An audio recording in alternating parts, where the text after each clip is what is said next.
Welcome back to Politics Nation. Folks, Governor Romney is getting desperate in the fight to define Medicare. So desperate, he's, playing fast and loose with the facts. Today, he spouted falsehoods during a little board game he played with the press. With regards to seniors, those are people who are today 55 years of age and older, today's seniors, if you will. My plan presents no change. The plan stays the same. No adjustments, no changes. No changes? Really, Mr. Romney? You want to repeal the Affordable Care Act and gut Medicaid. That would mean rising drug costs and more expensive preventative care for seniors. But Mr. Romney's creativity with the facts didn't end there. The president's plan cuts Medicare by $716 billion. Cut. But Mr. Romney forgot to mention that those cuts are not directed at beneficiaries. That's money saved by targeting waste and fraud. It affects things like drug companies, insurers, and yet he kept going. Now there's another topic, which is, I'll call it the next generation. The generation after today's seniors, generations after today's seniors. And under the president's plan, this goes bankrupt. Under the plan that I proposed, it is solvent. What? As the Associated Press points out, Romney would move the program's insolvency closer, while President Obama extended the life of Medicare's giant trust fund. Governor Romney, you've sullied the whiteboard code of honor.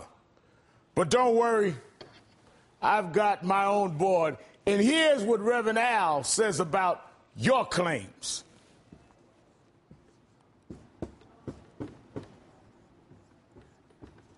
Not true.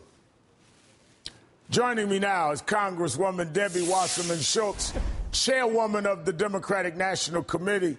Congresswoman, thank you for joining me tonight, and I hope you like my whiteboard. Oh, Reverend Al, that was classic. Thank you so much. So Mr. Romney keeps pointing his finger at the president for robbing Medicare. What do you say about that? Well, that just blows the facts up when it comes to Mitt Romney's full embrace of the Ryan plan. I mean, he said as recently as last night in a local TV interview in Wisconsin that his Medicare plan is nearly identical to the Ryan plan. The Ryan plan, the first version of it, turns Medicare into a voucher program, ends the guarantee that Medicare provides now, shreds the health care safety net for seniors, and takes away the promise that we made more than 50 years ago to seniors in America that there was a floor through which we were not going to allow you to fall through so that you and your family would not have to face medical bankruptcy, which before Medicare, too many seniors did.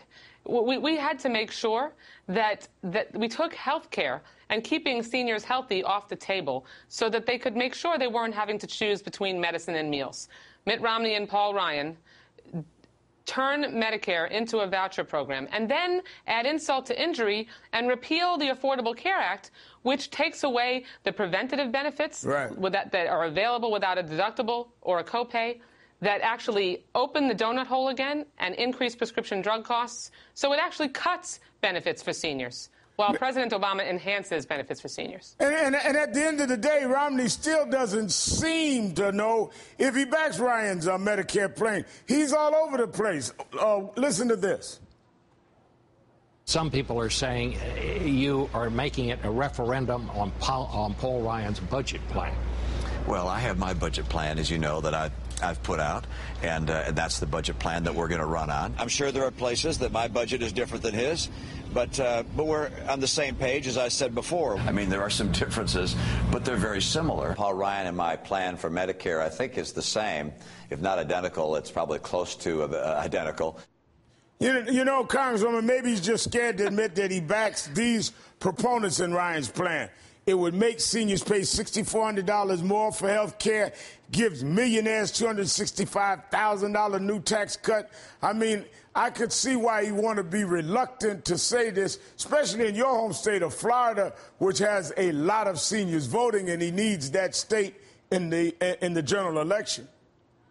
Right. It's no surprise that Mitt Romney, while running for president, is doing everything he can to confuse seniors on where he really is on Medicare, because his plan guts Medicare. His plan ends Medicare as we know it. The plan he's embraced turns it into a voucher program, ends the guarantee, and actually the budget plan he's embraced and that he's offered increases taxes on the middle class to pay for tax cuts for millionaires and billionaires, and increases the premiums for seniors in Medicare to pay for those same tax breaks for millionaires and billionaires as well. The Obama plan, the one that's law, Obamacare, actually, in the last 2 years, has saved more than $4.1 billion in Medicare fraud. And prosecutions on Medicare fraud are up 75% since Obamacare became law. That's where that $716 billion in savings has gone, to make sure we crack down on waste, fraud, and abuse. And we saved almost $10 billion in Medicare fraud payments because of Obamacare in the last 3 years. But Paul Ryan says today that he wants the conversation. He wants to have it. Listen. The president was talking about Medicare yesterday.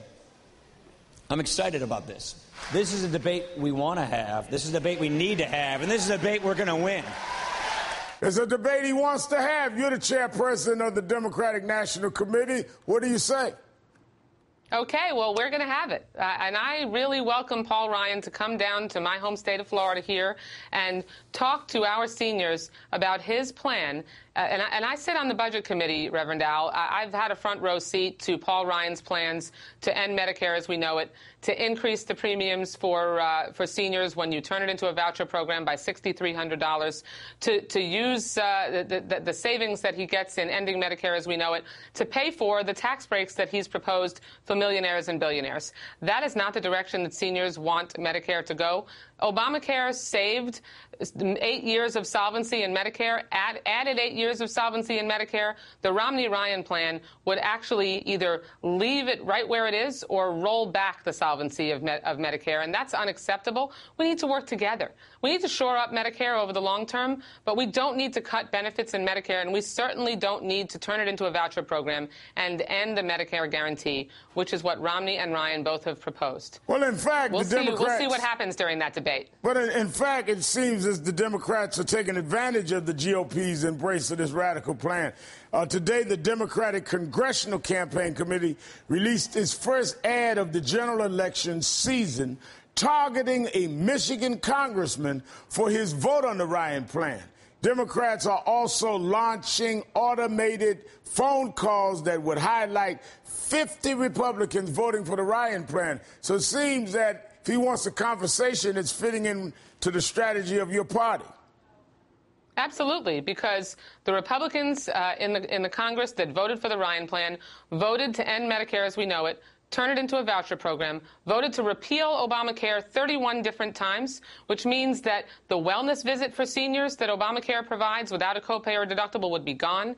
The seniors that now save on their prescription drugs, and Reverend Al, in South Florida, I have stood behind so many seniors in line at drugstores who, when 5 or 6 prescriptions come to the counter, they have to leave 2 or 3 of them behind because they can't afford to take them all home because of that donut hole. Obamacare closes the donut hole. The Romney-Ryan plan would reopen it. The preventative care that's available to seniors would be gone, the one that makes sure that they don't have to pay a copay or a deductible. Essentially, the Obamacare plan changes our health care system to a wellness and prevention system to keep seniors healthy and catch illness early. And Romney and Ryan change it to a voucher plan so that they can pay for the tax breaks that they provide to millionaires and billionaires. There is a very stark contrast, and we don't just welcome this debate on the future of Medicare, we relish it. All right. Any new information, my whiteboard is always available. Congresswoman Debbie Wasserman. I'm looking forward to borrowing it. Congresswoman Debbie Wasserman Schultz, thank you for your time tonight. You're welcome. Coming up, Paul Ryan's known as the policy guy, the wonk. But something happened today that shows he's actually the extreme guy on women's health. and the sport of noodling, catching fish with your bare hands. There's a very famous noodler. We'll introduce you to him in our summer break next.